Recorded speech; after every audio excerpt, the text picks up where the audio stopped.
Voilà, bonsoir à toutes et à tous. J'ai le plaisir et l'honneur de vous accueillir ici au Collège Calvin. Je suis Nicolas Levet, directeur de ce collège depuis quelques années, également ancien élève de ce collège. Donc c'est un lieu que j'ai pas mal fréquenté durant 10 ans comme enseignant, 7 ans comme doyen et maintenant 3 ans comme directeur. Lorsque M. Studer m'a sollicité, je crois que c'était fin de l'année passée ou au printemps, dans le cadre des salons du four, j'étais très optimiste sur le fait de trouver des informations sur la personne qui vous intéresse. Nous avons un certain nombre d'archives dans ce collège qui sont revenues d'ailleurs cet été, qui étaient les archives de l'État durant une quinzaine d'années, qui ont déménagé. Et force est de constater que finalement nous n'avons pas trouvé grand-chose. Alors je vous avoue, on a très peu de moyens pour rechercher dans nos archives, elles sont là, mais on n'arrive pas à en faire grand-chose. On est régulièrement sollicité pour essayer de trouver des traces des illustres élèves ou professeurs qui ont passé dans cet établissement. J'ai missionné mon civiliste qui est avec nous cette année pour essayer de trouver des traces et nous n'avons pas été très efficaces, ou en tout cas nous n'avons pas été en pleine réussite pour trouver quelque chose. Donc je me suis dit en guise d'introduction, l'idée était de vous présenter le bâtiment dans lequel Dufour a été élève puis professeur pour que vous puissiez vous faire une idée. Donc vous avez ici une image de la partie qui a été du bâtiment dans laquelle nous ne nous trouvons pas, puisqu'elle n'existait pas, donc qui a été inaugurée en 1561. C'est la partie qu'on trouve un peu plus vers là-bas. Donc vous avez vu depuis ici, nous on est quelque part là-dessus. C'est un bâtiment qui a disparu, qui a été ajouté en 1888. Donc, c'est ce qu'on appelle le collège historique. C'était le collège de Genève jusqu'en 1969. Ensuite, il a pris le nom de collège Calvin.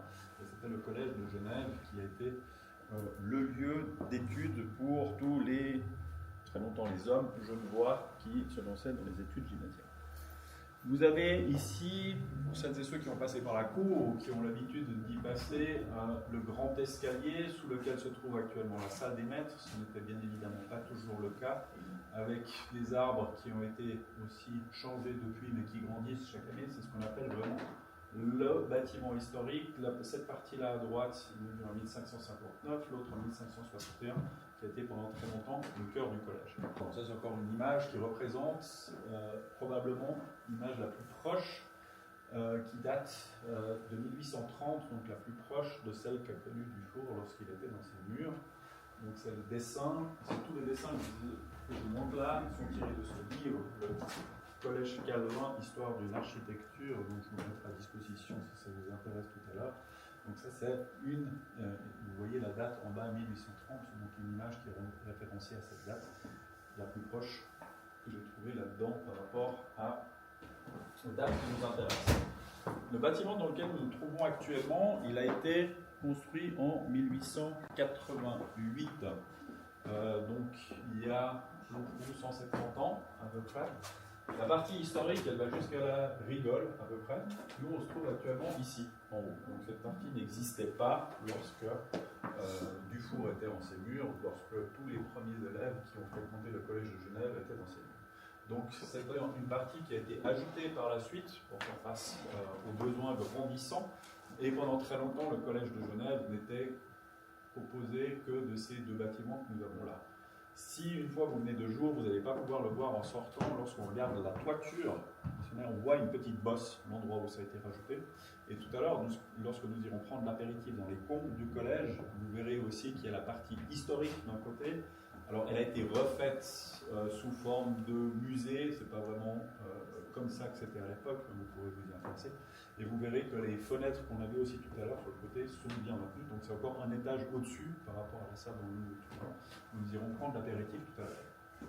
Donc ça c'est à peu près le bâtiment dans lequel Dufour a vécu. Et pour faire un lien avec aujourd'hui, vous imaginez bien que les besoins d'avant n'étaient pas les mêmes qu'aujourd'hui. Lorsqu'on était élève au collège Calvin, enfin collège de Genève à l'époque, on n'avait pas les mêmes conditions qu'on a maintenant. Par contre, on avait une magnifique vue sur la rade, puisque les bâtiments qui se trouvent là n'existaient pas. Alors il y a pas mal de témoignages aussi par rapport à la bise qui s'engouffrait dans les bâtiments. Encore aujourd'hui, c'est du simple vitrage. Nous avons nos bureaux ici de la direction. Je peux vous dire que quand il y a la bise, on travaille tous en écharpe parce que le vent nous vient vraiment à l'intérieur. Les élèves aussi souffrent du froid pendant toute cette période-là. Et cette aile-là et l'autre bâtiment ont été restaurés entre 2008 et 2014. Donc ça fait une dizaine d'années à peu près. C'est pour ça que les archives qui se trouvaient dans ce bâtiment ont été déménagées aux archives d'État. Et on les a récupérées cette année sans pouvoir encore en faire grand-chose. Vous en verrez une partie tout à l'heure lorsque nous montrons. Mais il y a encore vraiment un travail qui a été fait là autour. Donc des bâtiments sont vus en plus. Il y a le bâtiment Alice Riva qui se trouve en face. Certains d'entre vous m'ont dit qu'ils avaient croisé des étudiants dans la cour. Ben, c'est ceux du collège du soir, collège pour adultes Alice Riva. Des étudiants un peu plus âgés qui n'ont pas cours dans ce bâtiment ici, donc ils le connaissent peu. Et ben, maintenant, avec l'heure d'hiver, qui sont particulièrement courageux, parce que comme vous le voyez, ils commencent les cours au moment où il fait nuit, et ils restent jusqu'à 9h30 en cours, donc il faut aussi pas mal de volonté pour pouvoir réussir ses études au collège du soir. Et vous avez ici le bâtiment qu'on appelle le bâtiment Regler, ou le bâtiment Dalcroze, qui est le bâtiment qui est là-bas, qui a été inauguré à la fin des années 80, où maintenant pour nos élèves, il s'agit d'avoir des cours de chimie, physique, biologie, les arts, l'informatique et le sport qui se trouvent là-bas. Donc, vous voyez que assez logiquement, le collège a assez grandi. La carte géographique aussi du collège a pas mal changé. À l'époque, on était beaucoup d'élèves uniquement et beaucoup de la rive gauche venait au collège Calvin. Maintenant, la carte géographique n'a pas seulement changé. Le collège Calvin fait partie des 10 d'établissements de collège de jour et les élèves sont répartis en fonction de leur choix d'option, en fonction de leur adresse. J'ai mis ici, mais je ne suis pas sûr que ça soit très lisible, ce que c'est qu'un plan d'études maintenant au collège de Genève. Il est probablement très très différent de ce qu'il était à l'époque.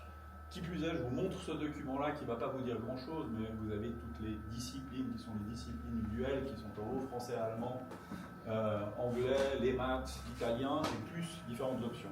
Si je vous dis qu'il ne va bientôt plus être à la page, c'est que le collège de Genève se lance dans une réforme de la maturité gymnasiale. La dernière date de 1995, et les travaux pour la nouvelle ont été lancés il y a une année ou deux, plus précisément depuis hier, et il s'agit d'essayer de remettre la maturité gymnasiale peut-être au goût du jour. Lorsqu'il y avait la dernière réforme de la maturité en 1995, on ne parlait pas d'Internet, on ne parlait pas d'intelligence artificielle.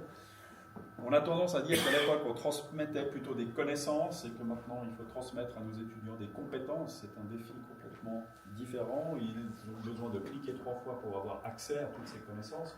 Donc c'est un défi pour nous d'essayer de réformer cette maturité gymnasiale sans perdre ces objectifs dont j'imagine nous allons entendre parler tout à l'heure, et essayer de la moderniser quelque peu, de la dépoussiérer, faire travailler aussi les élèves, peut-être aussi par projet. Mais je vous avoue que dans un bâtiment historique où les murs ne sont absolument pas modulables, on a aussi peu de grands espaces, c'est pas toujours évident de trouver aussi des espaces qui vont bien avec ces nouvelles méthodes d'enseignement.